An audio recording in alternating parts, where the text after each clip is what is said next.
All right, good evening. We're trying something new tonight. This is the HawgBeat Hoops postgame show with myself. I'm Jackson Collier, JC Hoops, with my co-host here, Riley McFerran, managing editor over at Arkansas Rivals at HawgBeat.com.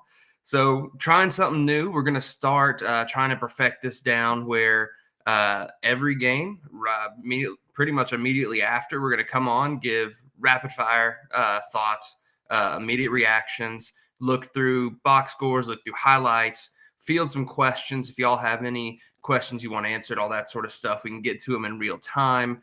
Arkansas obviously just beat Gardner-Webb 86-68 at Bud Walton Arena. A bit of a slow start today. Arkansas didn't lead until about halfway through the first half. A lot of fouls early from both teams. It was kind of an official show early on, but ended up getting the job done. What did you think of that first half there, Riley? Yeah, it was actually a really close game. At the 7:50 mark in the first half, it was tied 20-20. So, I mean, it was really competitive both ways. The Arkansas defense looked a step slow, I thought, for the majority of the time. And because of that, Eric Musselman, he did a lot of subbing in and out. But I think, towards the end of that first half, they started to turn on the gas a little bit, figure some things out, and that definitely carried over into the second half. Oh yeah, absolutely. And you saw early on, defense was it was almost lazy, and maybe not lazy is a little too harsh, but it wasn't as quick as it needed to be. You saw guys kind of taking shortcuts, not playing with as much energy as you would expect, especially playing for an Eric Musselman basketball team. But that got remedied and corrected. The 3-point shooting was still quality, especially compared to last year. The shot selection in the first half was very, very bad, though. I thought it was interesting. I think Devo came out firing early on Mhm. and missed more than he made. Definitely, he came out. He was 2 of 5 from the field in the first half, and 0 of 3 from three. A couple of those were heat checks. Uh, didn't take a ton of great shots there. Same thing happened with Tremont Mark with Caleb Battle early. And L. Ellis, all the guards really took some really bad shots, contested shots that they probably had no business taking, but did anyway. Some of them were okay looks. It didn't just fall, but I was really disappointed with the shot selection for sure. Yeah, I mean they looked rough in the first half, and that's going to happen, especially after you beat Purdue in an exhibition, and then you look the way you did against Alcorn State earlier this week. With so many new faces, there might be some regression, but you can't look at that and be too disheartened because, like I said earlier, in the second half they turned things on. Especially guys like Caleb Battle, who finished with 21 points. That's the exact same point total he finished with against Alcorn State. I mean, he really turned things on, especially after that, that rough first half. Tremont Mark played really well in the second half. All these players, despite struggling in that first half, they turned it on. They finished well. And I mean, look, like I said earlier, so many new faces. I mean, not nine new faces, seven transfers, two freshmen. A lot of those players are older, right? And so, combine that with the returning players like Devontae Davis. You got Makai Mitchell, you got Jalen Graham. Those are guys who've been through the ringer, been there, done that. You kind of expect those guys to be able to come out of a rough start and finish strong, and that's exactly what they did today. Oh, 100%. You saw they finished the first half strong and they came out immediately in the second half and just got after. They were hitting shots, finishing at the rim, making a lot more smart plays to start out the second half, playing like the team that I guess they expected to look like, or at least that fans expected them to look like for the whole game. And I think they won two really Mhm. crucial parts of the game. They finished out the first half, the final 5 minutes of the first half, and they started the second half really strong. Those are probably two of the more crucial parts of a college basketball game, and I thought they really controlled the pace, the tempo there, really took control of those parts, and they scored, they defended well. And what are you going to say about Caleb Battle? I mean, the man put up 21 points, as you said. He only had 9 field goal attempts on the game. Mhm. So it's incredible efficiency. He went to the free throw line. What was it? 10 times? Yeah, he was 8 of 10 from the free throw line. He was just scoring at such an efficient clip. I mean, just what did you think about his performance? I mean, Caleb Battle is a dog, man. He's the exact kind of player you would put in that term. In his first two games against Alcorn State and now Gardner-Webb, he has 42 points total, 21 in each, six total threes, three in each. He's made 16 of 19 free throws, 16 of 19. That would have been, I mean, an amazing free throw shooter. That's something that they really needed during the offseason. They got it. Same with the 3-point shooting. I mean, the dude, he's made so many threes in his career, and he looks the part. He's also gotten 3 assists and 7 rebounds. So he's been able to, he's not just a scorer, though that is kind of his main role on the team for sure. He can do some of the dirty work on in the other pieces of the game.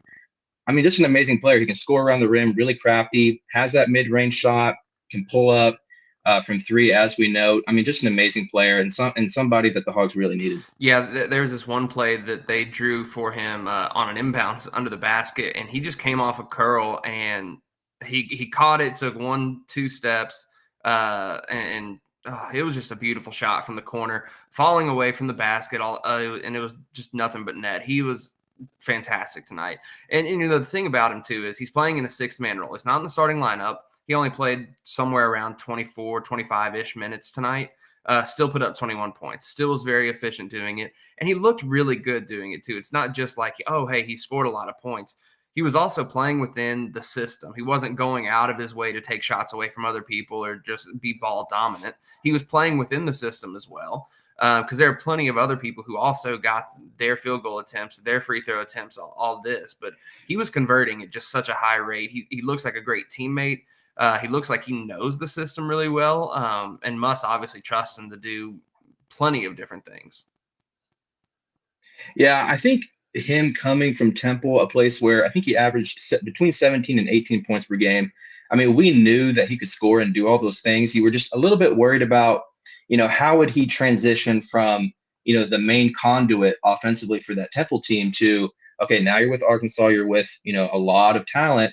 Can you continue to put up those kinds of numbers and be efficient? Because if you're not efficient and you're not playing defense under Musselman, you're just not really going to play. And I think through these first two games, he's proven that he can play within the system. Like you said, he's been very efficient. I mean, he's been Arkansas's best scorer so far. Maybe besides Trevon Brazil. I mean, that dude is just insane. And we'll talk a little bit more about him later on. But I mean, yeah, Caleb Battle. At this point, what else is there to say about him? The dude can score. He's Arkansas's best go-to scoring threat, and he's going to be relied upon heavily throughout the season. And I think we all knew that he was going to be a really good scorer. That was going to be his kind of forte in this system. But he's a lot better of a defender than I even expected. Maybe that was me not giving him enough credit on that side of the ball. But, he's really bought in, and he's a competent defender this year. So far. Yeah, especially so far, and, you got to consider the level of competition. But, I mean, he looked good, at least effort-wise, against Purdue in that exhibition game, I thought. It's definitely surprising. I didn't really foresee it. Whenever you think defense on Arkansas, you think Devontae Davis, you think Tremont Mark from Houston. But Caleb has kind of he's been right there. I mean, he's not perfect, but he's got that high energy level of play that you really need to be a good defender. And, I mean, man, when you have Caleb Battle defending at that high level, you got Tremont Mark, you got Devo, the Hogs are going to be really hard to score against this season. Oh, absolutely. And, we were just talking about Caleb coming in a sixth-man role. He's coming off the bench. With him playing like this, with him playing this well and being such a good defender, everybody knows Eric Musselman does not have his rotation set 2 games into the season. And we've seen it where in the past he does bring in his best scorer off the bench. He did that with JD Note. I think that was the initial plan for Ricky Council last season before injuries sort of pushed him into a starting role. So now we're in a position, okay, is Caleb going to stay in that sixth man role? Or is there going to be some sort of shuffling around? And I still think they're trying to shuffle around a lot in that forward position. Chandler Lawson got his second straight start, plus he started against Purdue at that 5 spot alongside Trevon Brazil. Makai Mitchell got a lot of minutes and looked pretty good today. Jalen Graham got a good chunk of minutes and looked pretty decent today. thing that's kind of hindering Jalen Graham. He's had some back spasm issues, and Muss has been vocal from last season and early this season about him needing to rebound more, and praised him for his rebounding performance Monday against Alcorn State. Didn't really have the best defensive or rebounding performance tonight. But that happens. Bay Fall got some minutes today as well. So I think there's still a lot to be determined in that front court rotation. Yeah, that's probably, at this point, it's still early, but I think that's kind of the biggest talking point right now with this Arkansas team. How is that situation going to play out? I mean, Chandler Lawson especially is a very interesting case for me. Like you said, he started both of the first two games. He started against Purdue. He looked good against Purdue. Played really good minutes against Zach Edey. But I think in the first game against Alcorn State, he played just under 8 minutes, had only 2 points, didn't really do a whole lot in the box score. And then you look at today, he didn't play a lot of minutes. He played, let's see, he played just under 10 minutes today. Okay, he had 5 points, so he did a little bit better, but he was also -5 in the box score, which is the worst of the team. So I think that's going to be interesting to see. And plus minus box score doesn't tell the whole story, obviously. But whenever you look at the performances from Jalen Graham, he had 8 and 8 in the first game against Alcorn State. Played 9 minutes today, had 4 points, looked good offensively, grabbed some rebounds, blocked some shots. Which, by the way, the rim protection today for the Razorbacks was really, really good. That's actually something that against Alcorn State, Arkansas did not do a good job of. And whenever you look at Eric Musselman's comments of that situation after the game, this is what he had to say about rim protection. He said, that second half, I mean, we've got to have some rim protection, way too many layups. I thought Jalen Graham did the best job at protecting the rim, which we need him to. And then you look today, the Razorbacks had, let's see, they had 15 blocks.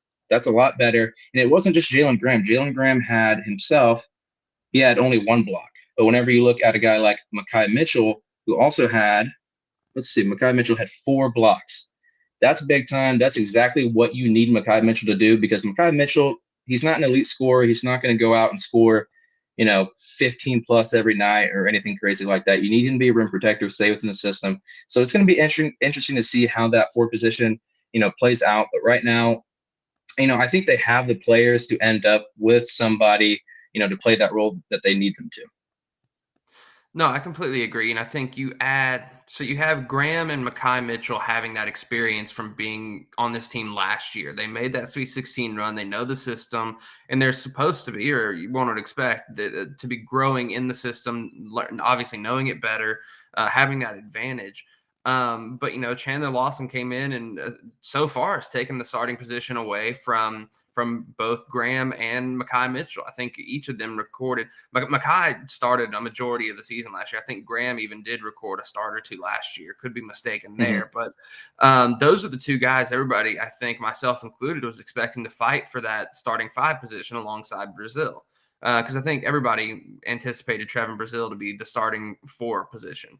And, they'll play some small ball here. They'll do that, this, that, the other. But as far as that true 5 position, and I think it is incredibly important to have an established true 5-man, especially when you look at Arkansas's recent struggles, especially in March, the loss to Duke, the loss to UConn, where, the 2 areas where they have kind of struggled the most have been rebounding and inside scoring against those teams. They would give up a lot of offensive rebounds, second chance points, finishing scoring at the rim, all that sort of stuff. So I think establishing that 5 position is crucial for the ceiling for this team. I think obviously you hope that Makai Mitchell can be that guy. You hope that Jalen Graham can be that guy. And I just don't know if we've seen that yet, especially with Chandler Lawson being the one starting ahead of both of them. Yeah, I think, it's really weird because during the offseason, a lot of the fan base, at least on our message board, the Trough, which you can go subscribe to at HawgBeat.com, little plug there. A lot of people really wanted Eric Musselman to add, a big time transfer portal big man, right? That's one of the big things a lot of people were clamoring for. Musselman didn't really do that, right? So you kind of have to rely off of Makai Mitchell and Jalen Graham. He did add Chandler Lawson, but he's not, he's not that true big man 5, standing at only like 6'8", I think. So you really need one of those guys to step up. However, one thing that's going to really help one of those big men, kind of cement their spot is the fact that you have more spacing offensively. I mean, last season, the team could not shoot threes like at all. It just was not a strength. It was an Achilles heel easily. But this team, at least, through 2 games, it does seem like 3-point shooting will be a lot stronger. How strong is yet to be seen, but they've been good so far. And I think that's going to open up the game for the bigs to score more, be more active offensively, and that's going to pay dividends throughout the season and in March. 100%, completely agree. And I think, they're going to be able to actually run a true 5-out system this year if they really wanted to, or a 4-out 1-in, depending on, how exactly they want to attack their mismatches. But Makai Mitchell's been on the perimeter a lot. He's been doing dribble handoffs and ball screens and all that sort of stuff. He's great in that 2-man game. I thought the 2-man game that he and Trevon Mark ran today was fantastic. It worked for, I think, like 3 or 4 possessions in a row. And just was really good. And I think if you have Trevon Brazil spacing the floor. He hit another 3 today. How many threes did he hit today? Was it just the one? Yeah, he just hit 1 3 today, but he was 1 of 1. Teams are going to have to respect him on the perimeter. And if you're having success shooting at all the other guard positions, if you have L. Ellis, Caleb Battle, Tremont Mark, Devo Davis, whoever is out on the perimeter, you can play Joseph Pinion or Jeremiah Davenport as well. You have plenty of shooters everywhere, plus a 4-man who is shooting anywhere on the court as well, and a 5 who's running dribble handoffs and ball screens at the top of the key. I think that's the great equalizer. If you don't have someone who can just bang in the post and battle for boards 100% of the time, I think you can create that mismatch at least on your offensive end. And just have to be really efficient scoring the ball, and then, do a lot of creative things defensively, like what we saw against Zach Edey in Purdue, where, it was kind of guarding by committee, digging with the guards and making the entry passes super difficult. But then it's all about closing out on possessions. But I think the team as a whole is in a really, really strong spot. This is the deepest roster I think Eric Musselman has had at Arkansas, from the 1 to the 13. It might not be, quote unquote, the most talented roster he's had, but from 1 to 13 on this roster, I think it's absolutely the deepest. Without a doubt, it's the deepest. Like we kind of talked about earlier, 7 additions from the transfer portal, 2 freshmen. A lot of those players come from, good programs. A lot of them come from places where they're able to score a lot of points. I think of L. Ellis from Louisville. Louisville wasn't very good, but that's an ACC team still in a good competitive conference. And he averaged a bunch of points. He was the main guy on that Louisville team. He's a big scoring punch. And actually, speaking of L. Ellis and just the rest of the guards, in particular today, did a really good job not turning the ball over. And just like rim protection, as I said earlier, they kind of struggled with that in the first game. Arkansas also struggled with turnovers in the first game against Alcorn State. That's another thing that Eric Musselman actually talked about. And specifically, this is what he said. He said, I thought our point guard play, we got to take better care of the ball, for sure. Maybe Devo slides over there and plays a little bit more point guard, because in that game, he had 5 assists and 0 turnovers. We'll go back and watch the film and discuss that. So, just like how they fixed that rim protection in a big way today, they did a really good job limiting their turnovers. They only had 10, but let's see here. L. Ellis had 1 turnover. He had 3 against Alcorn State, and Tremont Mark had 1. He also, he only had 1 against Alcorn State. Caleb Battle had 0 turnovers. He had 3 against Alcorn State. So, the guard play was a lot better, limiting turnovers. And look, whenever you have those 3 guards that can score, that are clutch, shoot shots, and they don't turn the ball over, Arkansas is going to be really, really hard to beat. We were kind of hard on the team defensively, talking about the early part of this game in the first half and stuff. But I think as the game went on, and by the end of the game, I thought Arkansas was defending at a really high level. They were forcing late shots in the shot clocks, making really difficult shots for Gardner-Webb. Putting a lot of ball pressure on. There was a lot of physicality in the post. I think Makai Mitchell was really good with that. I think Jalen Graham was even really good with that when he was in the game as well. Trevon Brazil. You can really just list any main contributor from tonight and said they actually played pretty solid fundamental defense, and it shows up in the box score. I mean, you can look at the shooting percentages from Gardner-Webb, and yet again, Arkansas held an opponent under 30% from three. They were only 6 of 23 for 26.1% from beyond the arc, and under 35% from the field. Gardner-Webb was 25 of 72. That's 34.7%. You have those really, really bad shooting numbers. They were 57% from the free throw line on top of, they turned the ball over 10 times as well. So you can force some turnovers. But, I think, they didn't play the best defense early on, especially on the perimeter, especially the guard spots. But, by the end of the game, they were playing pretty solid defense. Without a doubt. And Jackson, I think we've kind of gone through this game now. I think now we should probably transition and look at some of these highlights. I mean, that's what the fans come to see, right? They love to watch the highlights of the game. And while we're talking about defense, I actually have the perfect highlight that kind of encapsulates that, especially with the rim protection I was talking about earlier. So let's take a look at Makai Mitchell here. Was one foul, and he's come out with some intensity here this season. I mean, look, Makai Mitchell, like I said, he had 4 blocks. He sent that one home, looked really, really good. And then if we look at, let's see, Trevon Brazil, I know we have an offense to defense score here, or a defense to offense score here.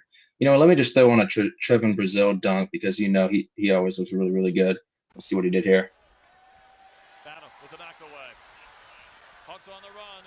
Battle lobs it up. Brazil hammers it down. And we haven't even really talked about Trevon Brazil yet today. I mean, a little bit, but not really his stat line. Today he had 10 points in 24 minutes. In the first game against Alcorn State, I believe he had 13 points in around 24-ish minutes, but he was ejected early for kind of a weird reason. I believe he left the bench too early, during an altercation between Caleb Battle and a player on Alcorn State. I can't really remember what happened there. But Brazil had 10 points. He had 7 total rebounds. He made a 3. You talked about that earlier, being able to stretch the floor. I mean, what else is there to say about Trevon Brazil at this point? The dude is an NBA player. Coming into the season, he was projected by a lot of people to be a first-round pick.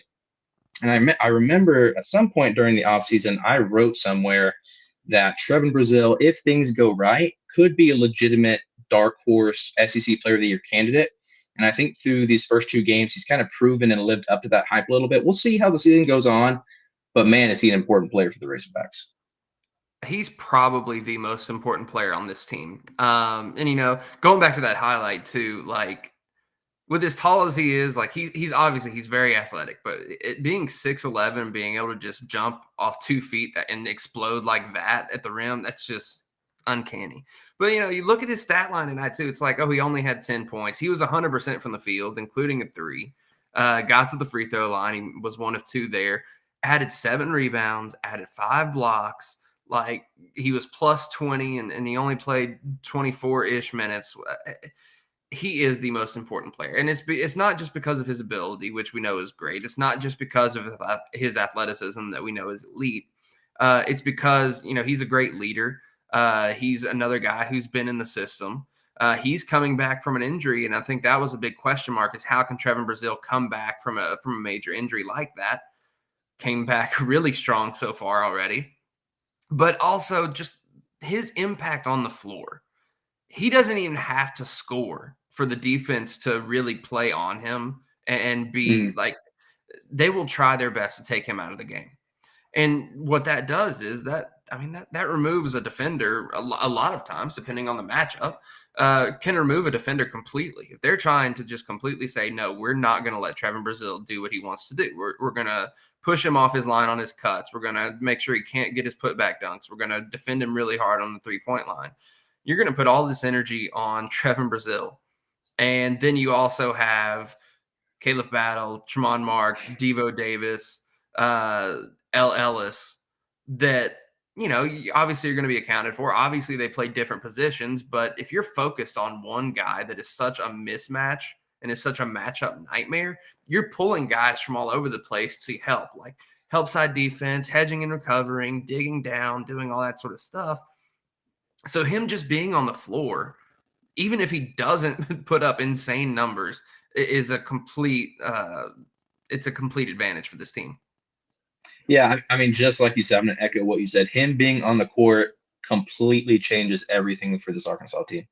You really wish, and I really wish we could have seen him more on last year's team before he went down with that ACL season-ending injury. And that's just crazy to think that how well he's played in these first 2 games, and that is with him coming off that injury. That's a big time injury. Not a lot of players can recover from that. And you were kind of worried a little bit, after that injury, would he recover and still be that athletic monster that he is? And without a doubt, you can see that. And actually, I have a post-game quote from Trevon Brazil here after this game. Trevon Brazil, when asked if he feels like he's at 110% health, I feel like I'm at 120% right now. So there you have it. The dude feels really, really good. He plays like it. And I'm going to show you guys one other highlight of a Trevon dunk here, because you can never see too many Trevon Brazil dunks. This is actually from the first game against Alcorn State. I know that game was a few days ago, but this is our first show. We didn't get to recap that game, so I'm going to show it to you guys anyway. Here we go.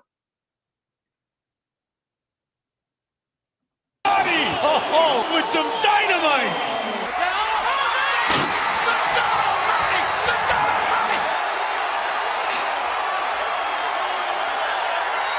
Mixed up in the left hand. I mean, like I said earlier, what else is there to say about Trevon Brazil? The dude is really, really good at basketball. He's going to be one of, if not the best players on this Razorback team. He's going to play a big role this season. He's going to be an NBA player. No question. I think you were spot on when you said he could be a dark horse for the SEC Player of the Year. I don't even think he'll be a dark horse per se. I know he might not be someone that's at the top of everybody's list. Like, I can't even think of everybody off the top of my head. I know you have Grant Nelson, who's a popular candidate. I think you have someone from Florida. I can't remember his name, but you have plenty of talented players in this league. It's a very strong basketball conference right now. I definitely think Trevon Brazil should be in the mix for SEC Player of the Year with how important he is. And if he's putting up a stat line where he's putting up 10 points on 100% from the field, 7 rebounds, 5 blocks, I think that's deserving of at least consideration. Without a doubt. So, now that we've kind of gone through some of these big-time player performances tonight, I kind of want to transition and look at more of the nitty-gritty here. So what I'm going to do, see if I can get this running correctly. Bear with me for a moment. I'm going to share my screen so that you guys can see the box score, because I think this will be kind of a cool little in-depth look here. So does that look good? Does that look good for you, Jackson? Can you see the box score here? It looks good on my end, so I hope it looks good for everybody else. And I think they can also type down wherever they're watching. If they have access to type a message, they can ask us questions. They can comment on whatever they want on the screen as well. But if they want to ask us questions, they can do that as well. Yes, please ask us questions. We will get to your questions towards the end of our show today. If you want to know anything about this game or just anything really about Arkansas in general, the basketball team, we will without a doubt get to those. There is a little comment section that you can comment in, so leave your questions there. But just looking at this box score here, I mean, what kind of stands out to you, Jackson? Well, definitely what we've already talked about with, much fewer turnovers this game for Arkansas, the rim protection. Honestly, though, one thing that kind of, I don't know if it's going to give me like major pause or anything, but they only won the rebounding battle by 6 tonight. I don't know in real time what that margin looked like before you were playing the subs later in the game. So I didn't pay that close of attention, but you would hope as an Arkansas fan, and I think Eric Musselman probably would echo this sentiment too, that you can be more secure on the glass than just going +6 against a Gardner-Webb team. Right, and I think that's definitely true. Rebounding, and we kind of harped on that earlier. Whenever you've got Jalen Graham, Makai Mitchell, Chandler Lawson at that kind of forward big man position, somebody needs to rebound there. You have good rebounding guards like Devontae Davis has always been pretty good at that. And then Tremont Mark and Caleb Battle, they have that high energy play. So I'm sure they'll grab rebounds here and there, but you really need one of those bigs to take over. This game, we'll see if this is kind of an indicative of how they play going forward. I tend to think that they will figure out the rebounding position under Muss. I mean, you've got to be able to play defense. Yeah, you got to be able to rebound. He does not accept players that don't rebound. So I think they'll probably get it figured out. Something that does kind of stand out to me, and it's early in the season, so take this for a grain of salt, I suppose. Arkansas finished 19 of 31 from the free throw line. Some of those free throws are from players that probably won't see a lot of play. I mean, I'm talking about Bayfall here. I'm seeing, let's see, who else didn't do great? It's really just Bayfall. I mean, Donajay Harris may not play a ton. I think Donajay Harris, Jalen Graham, and Tremont Mark were the others. Which obviously you really don't want to see the free throw numbers be that bad. But also, I don't think that Donajay Harris or Bayfall will be shooting 4 free throws all that often. Right, exactly. I mean, and look, Caleb Battle, 8 of 10 from the free throw line. I mean, the dude is automatic. So, and look, I mean, I think 2 years ago Arkansas had Chris Likes, right? A guy that, he wasn't like an amazing player all around, but you could trust him late in game to make those free throws when you needed him most. And so having a guy like Caleb Battle that can do that exact same thing, play that role, is huge for this team.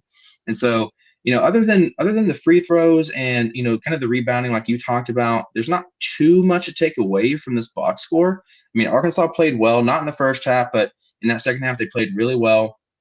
And I mean, look, it's early in the season. It's hard to, make a bunch of takeaways about this basketball team, especially against an opponent that coming into this game ranked 188th in the country, according to Ken Palm.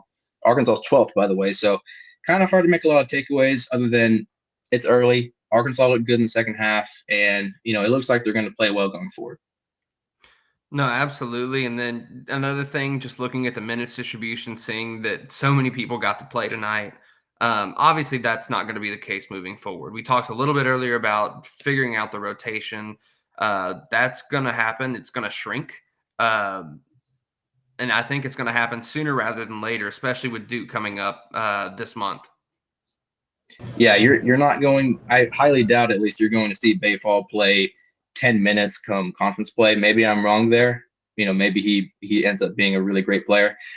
Anyway, it does look like we are being joined by current publisher of HawgBeat.com, Mason Choate, who is at the scene in Bud Walton Arena after this win. Mason, give us your thoughts from Arkansas's win tonight.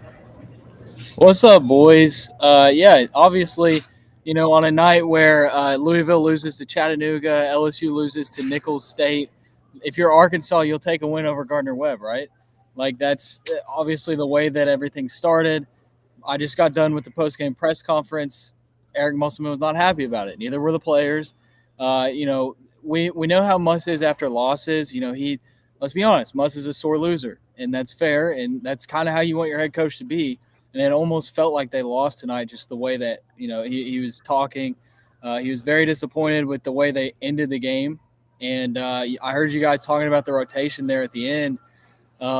He kind of was like, yeah, the rotation is pretty much trimmed down after what I saw tonight. So I think, Jackson, you said that you'll see the rotation cut down a little bit sooner rather than later.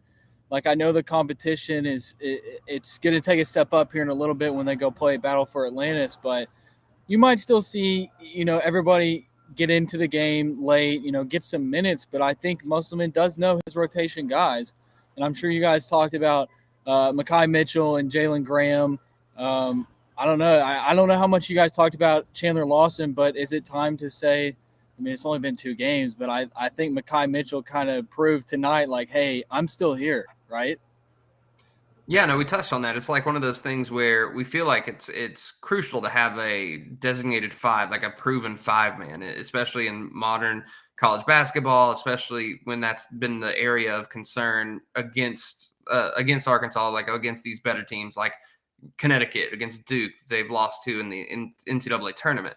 So, Chandler Lawson coming in from the transfer portal, late addition, everybody thought, or most people I think felt like he was going to be a solid contributor, maybe somebody to back up a Makai or back up a Trevon Brazil. But I don't think anybody really expected him to start day one. He started against Purdue. He started 2 games in a row. But the 2 regular season games he's played in so far, he hasn't played a ton of minutes. It's not that he's played bad per se.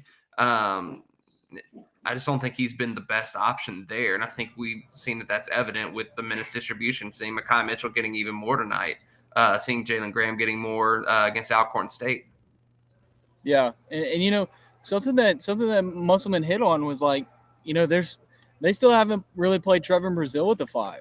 And so that's also an option because you have so much depth at guard that it's like maybe you do play Brazil at the 5. He had 5 blocks tonight. Obviously, the competition, you're not playing somebody where you're going to be playing up against an SEC big. Gardner-Webb didn't have the size and the talent that Arkansas is going to see in the SEC. But Trevon Brazil can play the 5 in the SEC. I think he's, a good defender. We know what he can do offensively. But then you bring in, okay, if you're going to play Trevon Brazil at the 5, then, who else is going to provide some size? I know, they can go with, a heavy guard lineup, but I don't know. Jackson, what do you think? Like, after watching tonight, you kind of see, we talked about the rotation. That's kind of where we're at right now. I mean, would you rather have Trevon Brazil at the 5 or keep him at the 4, bring Makai Mitchell in at the 5? What would you do, Jackson? So I think it just depends on the matchup, and I think you'll see both throughout every game, especially when we get into the heart of the season. I think you're going to see a lot of typically the same starting lineup with Makai Mitchell at the 5, maybe Trevon Brazil at that 4 spot. But, Muss changes things throughout the game with the rotations. I think it'll be common to see Trevon Brazil be moved down to the 5, and then probably a Tremont Mark filling that 4 spot, depending on what exactly they're trying to attack. Could be a Jeremiah Davenport as well. He has more height, but maybe not as much thickness, as much strength and physicality as a Tremont Mark. But I think probably most likely if you move Brazil to the 5, you're probably looking at Mark at the 4, with bringing Caleb Battle in at that 2-3 spot, which of course it's positionless basketball, so it doesn't necessarily technically matter, but it's good to just visualize, I think, too, having a designated 1, 2, 3, 4, 5. I kind of want to interject here with a little interesting thing before we move on to another subject. Can you guys guess? Trevon Brazil, by the way, had a plus-minus score of +20. I know, again, plus-minus score doesn't really always tell the whole story, but I want you guys to give your best guess without looking at the box score. If you already have, then, well, that's too bad. But who do you think led the Hogs tonight in plus-minus? Makai Mitchell. Mason? You told me not to look at the box score, and I have it right here on the right, and I looked at it, so it would be unfair if I answered. So, go ahead. Okay, well, Jackson, you are correct. It was Makai Mitchell. He finished with the highest plus-minus with +23. That's higher than Caleb Battle, who also had 20. Makai had, we talked about this earlier. He had 4 blocks, looked really good in the paint, protecting the rim, 2 assists, 5 points. He only had 1 personal foul, 5 rebounds, 4 on the defensive glass, 3 of 4 from the free throw line, and then 1 of 2 on field goal shots. I mean, he looked really good, a lot better than he did against Alcorn State. And I do think that probably going forward, he kind of cemented himself for that role a little bit more. Maybe Chandler Lawson will take more of a back seat. I mean, Lawson was -5 on the plus-minus. Didn't look great, but he also had 4 personal fouls tonight, so that might have or definitely contributed to his lack of playing time. The thing about Makai is that when he's playing well, he does so many things well that don't show up in the box scores, and that was evident tonight too. He and Tremont Mark ran this really good 2-man game for a big stretch, and I touched on this a little bit earlier where I think they went to it 4 plays in a row, scored 3 or 4 plays in a row off of it, where it was essentially, Ellis would pass the ball to Makai Mitchell. He'd get it at the high post or that elbow extended and such. And, Makai Mitchell would face up, and then he'd take a bounce and he'd set essentially a dribble handoff screen for Tremont Mark. And then he would roll off of it, and either he would dive and get the pass, which it wasn't open a ton for him to receive the pass today. Then he'd come back up, set a ball screen, and then they just run a 2-man game from there. just running. And I think Mark just took that screen multiple times because it was working so well. Kai's a really good screen setter, which is really undervalued, I think, by fans in general. Maybe not, but he's a great screen setter, and that really helps the offense flow. He gets a lot of tips. Like he'll tip the ball a lot to teammates, and it won't go down in the stat sheet as a rebound. The one thing I think that I really wish that Makai would get more consistent at would be his help side defense. He kind of disappears on help side sometimes, but other than that, no, I thought he played a fantastic game tonight. All right, my last thing that I'm going to add in here before I get out of here and go and do some work. I'm sure you guys talked about Caleb Battle a lot. Obviously, the star of the show led the team in scoring for the second straight game. But Eric Musselman said after the game that he really saved them offensively. Just the way that he's able to create opportunities one-on-one, the way that he's able to draw free throws. We saw that some of the shots that he makes are just. I've seen the comparisons to JD Note a lot, and obviously if you're talking about recent Arkansas basketball history, that's probably the most comparable guy.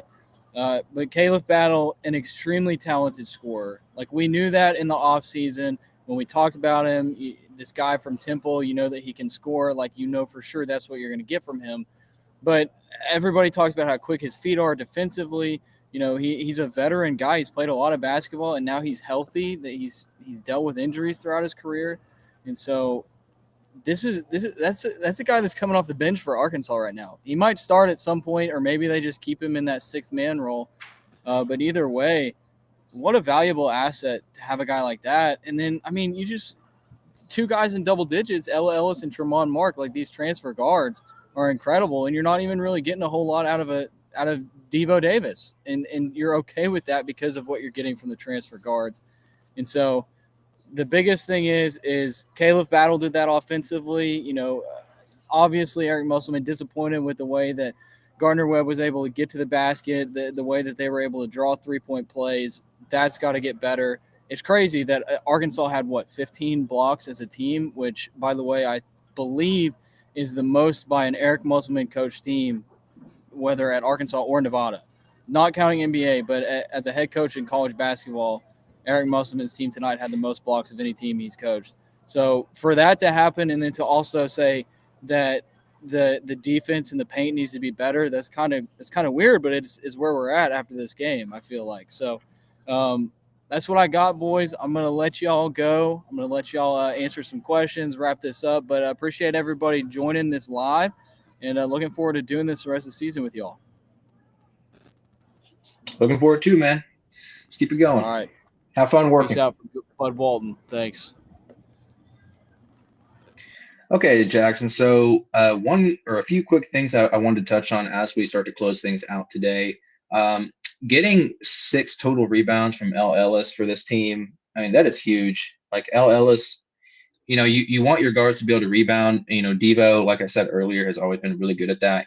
Caleb did a good job. He had 4, but L. Ellis getting 6 rebounds out of your lead point guard position, that is huge. And then a few other things I wanted to touch on. We didn't mention this, but Layden Blocker didn't play tonight. He was actually out for today's game, I believe, with an illness is what was said before the game.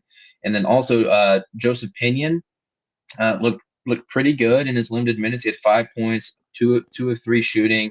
Didn't play a whole lot.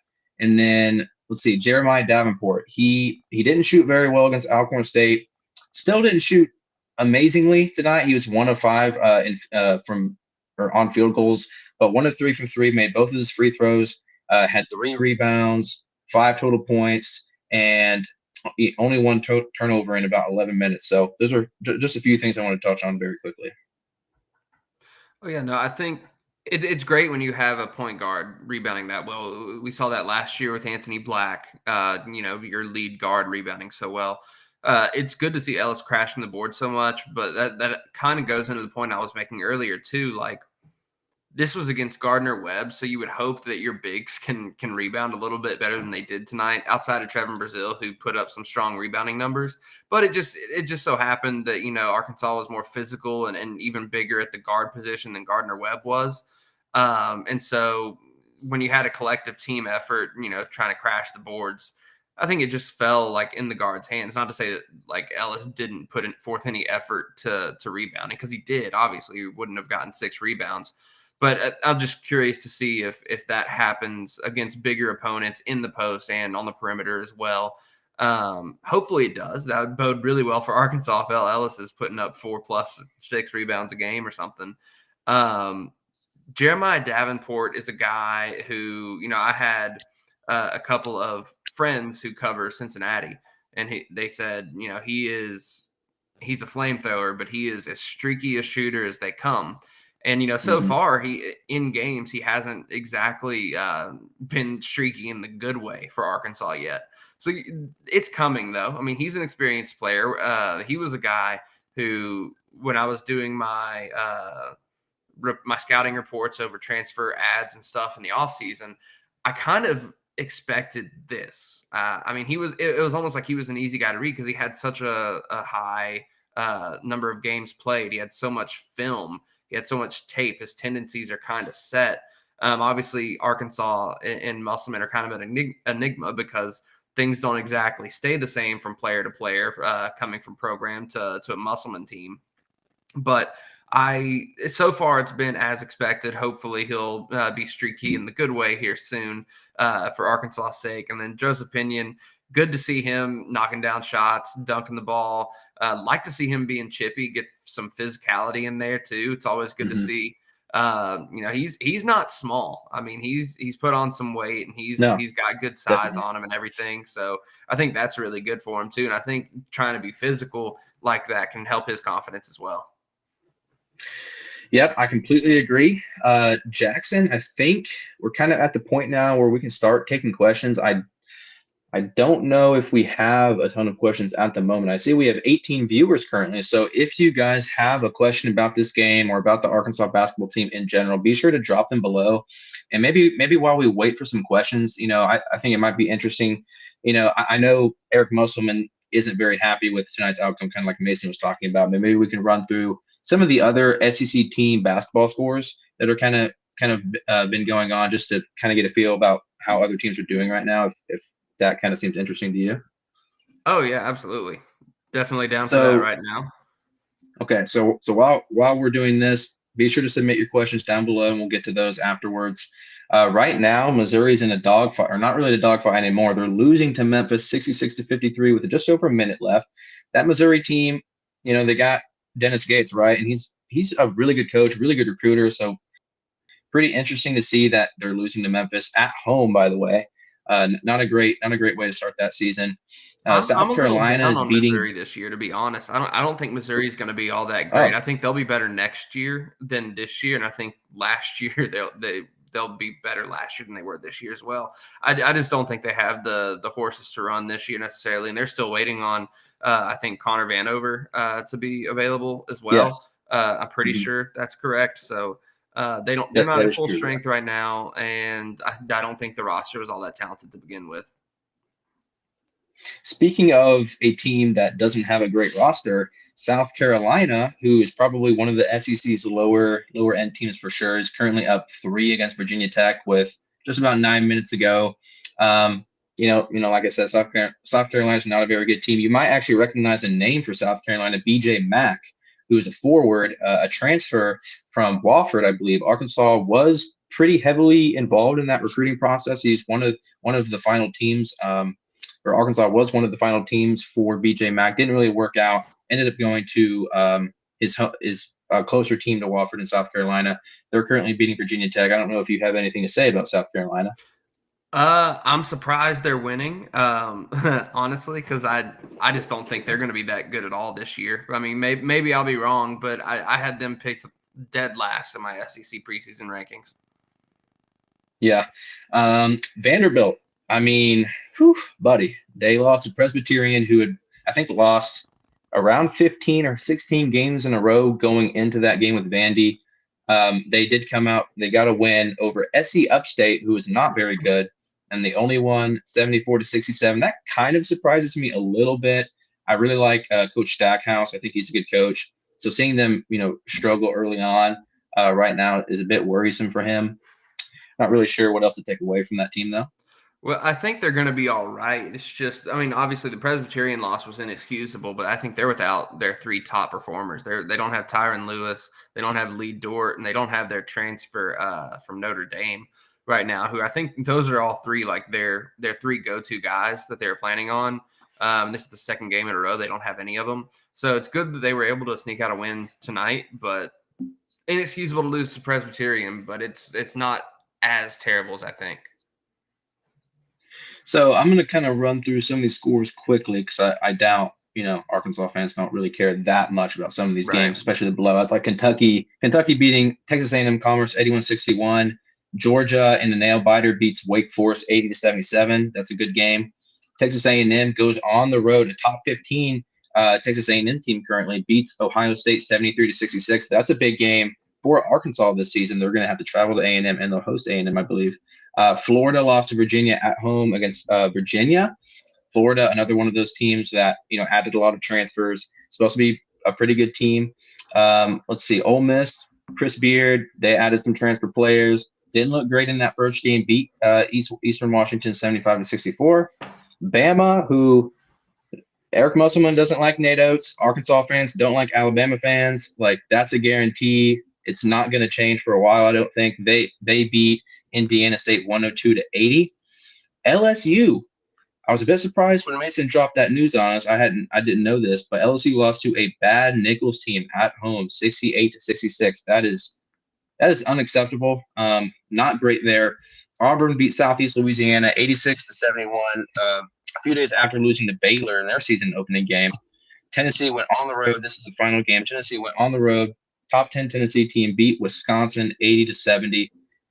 SEC, there are a few teams that are struggling right now, but this is a conference that's going to be really good, really competitive, and Arkansas looks to be one of the leaders in it. Yeah, I would definitely say Arkansas is in the upper echelon of the SEC right now. And we do have a question from Brenton Lowe. Who will be our dependable inside scorer? So I think dependable inside scorer is going to be Jalen Graham, but his playability depends on, what he can do on the other end of the floor and how well he's going to rebound. I think Trevon Brazil is a dependable inside scorer to some degree. He's very dependable at dunking the ball. He can finish through contact, but as far as like a true post scorer, I wouldn't necessarily think of Trevon Brazil in that category. Makai Mitchell, I do like his offensive skill set. I think he is a good scorer in the post, but I don't think he's at the level of Jalen Graham. And I don't think he's really asked to score in the post. So I don't think you'll really see him get into double figures much, if at all, this season. Probably a few times, depending on his minutes played. But definitely think most dependable would be Jalen Graham. I completely agree. I believe it was Jalen Graham at one point last season dropped 26 points in a game against Florida in like 25 minutes. So the dude can score. We know that. It's the other parts of his game that he needs to work on. And really, when you look at Makai Mitchell and Jalen Graham, if you could combine those two players, you would have like the perfect post player. But that's just not what it is right now. Makai Mitchell, he's the better defender. He can kind of handle the ball and distribute it to the guards a little bit more. Jalen Graham is that go-to scorer. But I would agree with you that Jalen Graham for sure is the go-to, more dependable inside scorer of the bunch right now. All right. Well, I don't think we have any other questions right now. I don't believe we do either. Nope, doesn't look like it. All righty. Well, I guess that's going to wrap up our first ever HawgBeat Hoops post-game live reaction, our post-game show. Trying something new, like I said at the start. Hope you all enjoyed it. And I had a lot of fun. Hope you had fun here doing this with me, Riley. Look forward to doing it again. I had a great time. Final thing I will say, be sure to subscribe to HawgBeat.com. There's a QR code right here in the middle of the screen. Scan that. It'll take you right to the YouTube page. Be sure to subscribe. We upload all of our content on there. Post-game press conferences, for football, basketball, anything, practice videos, anything like that. Also, be sure to subscribe to HawgBeat.com, ArkansasRivals.com. Be sure to go to that site. That's where we have all of our great information. That's where you can go and listen to guys like us, Jackson Collier, who is much more knowledgeable in the game of basketball than me, talk about basketball, and you can listen to me and Mason Cho and all of the great people of the board there riff about sports. So that's all from me. All right. So long, everybody. I guess we can go ahead and close this down, Riley.